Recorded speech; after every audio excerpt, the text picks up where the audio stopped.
গান গাইতে পারেন না? গাইলেন গানটা বলেন, গানটা বলেন। কি গান গাওয়ার সময়? আপনার নাম কি? আপনার পরিচয়টা বলেন। বাসা কোথায়?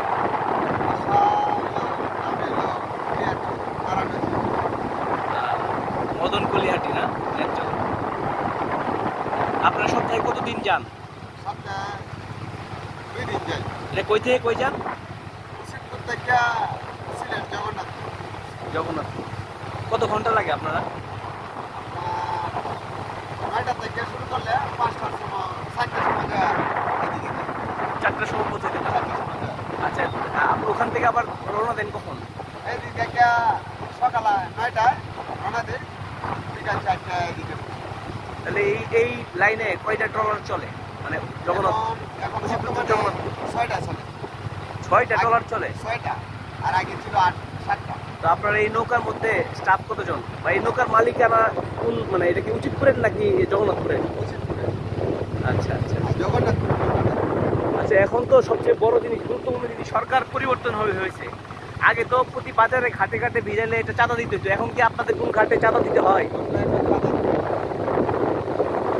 কোন ঘাটে চাঁদা দিচ্ছেন না? উচিতপুর ঘাটে তো একটা ভালো একটা পরিমাণ টাকা দিতে হইতো, ঘাট ভাড়া বা সরকারি অনুমান ডাক, এটা নিতেই হবে।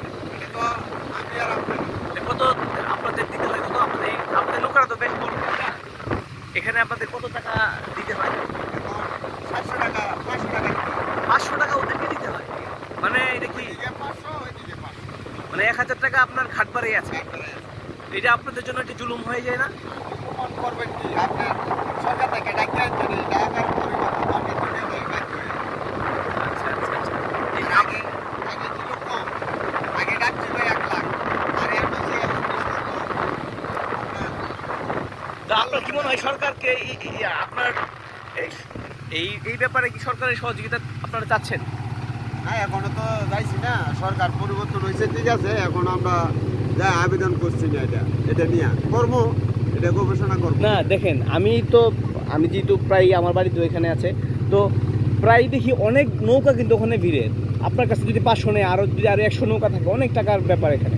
এত টাকা আসলে ঘাট ভাড়া, এটা কি আসলে আপনাদের জন্য এটা মানে যৌক্তিক কিনা আমরা জানি না। তো আপনারা সকলে মিলে কিন্তু আপনাদের প্রশাসনের কাছে যেতে পারেন, এটা নিয়ে কথা বলতে পারেন। প্রশাসনের কাছে আমরা একটা আবেদন করছিলাম, করার পরে দেয়া প্রশাসনে বলছে আপনারা জমাতে দেয়া ওই দেশের রাত গেলছি, বেশি টাকা দিয়ে সরকারি গভর্নমেন্ট থেকে রাখছই, এখন এটা এই বছর যাইবে গিয়া, এইভাবে যাইতেই হবে, এটা টাকাটা তো তুলতে হবে আপনি। আচ্ছা ঠিক আছে, ইনশাল্লাহ এটার শুরু হবে। আমরা এটা যারা কর্তৃপক্ষ আছে তাদের কাছে আমরা নিজেরাও আমাদের এই ভিডিওর মাধ্যমে, ভিডিও বার্তার মধ্যে তাদের কাছে আমরা অনুরোধ করব যে আসলেই তাদের ঘাট ভাড়াটা যদি মৌকুফ করা যায়, বা করা হইলেও যাতে সীমিত পরিমাণ থাকে, যাতে তারা সহনে। কারণ দেখেন সারাটা দিন এই ভদ্রলোকরা, আপনাদের নৌকাতে কতজন স্টাফ আছেন? আমরা নৌকার মধ্যে আছি 6 জন স্টাফ। এই 6 জন সারাটা দিন মানে ধরে উচিতপুর থেকে জগন্নাথপুর যাবে, ঘাটে ঘাটে নৌকা ভিড়া, অনেক কষ্ট আমি জানি। এই রোদ নাই, বৃষ্টি নাই, তারা কিন্তু পরিশ্রম করে যাচ্ছে, কিন্তু এর পরিশ্রমের কিন্তু একটা বড় একটা অংশ কিন্তু মানে মধ্যস্থ ভোগীরা মানে এটা পাচ্ছে। তো আমরা চাচ্ছি তাদের আসলে যারা তাদের যাতে ন্যায্য মজুরি যাতে তারা পায়, আমরা সকলের জন্য শুভকামনা করি। আপনারা সকলে ভালো থাকবেন। আল্লাহ হাফেজ। আপনি কিছু বলতে চান দর্শকদের উদ্দেশ্যে? দর্শকের উদ্দেশ্যে কি বলবো এখন? দর্শকের চাই আমিও যেভাবে বাঁচি, দর্শক জনগণ যেভাবে বাঁচতে পারে, এটা আমার মানে আদেশ।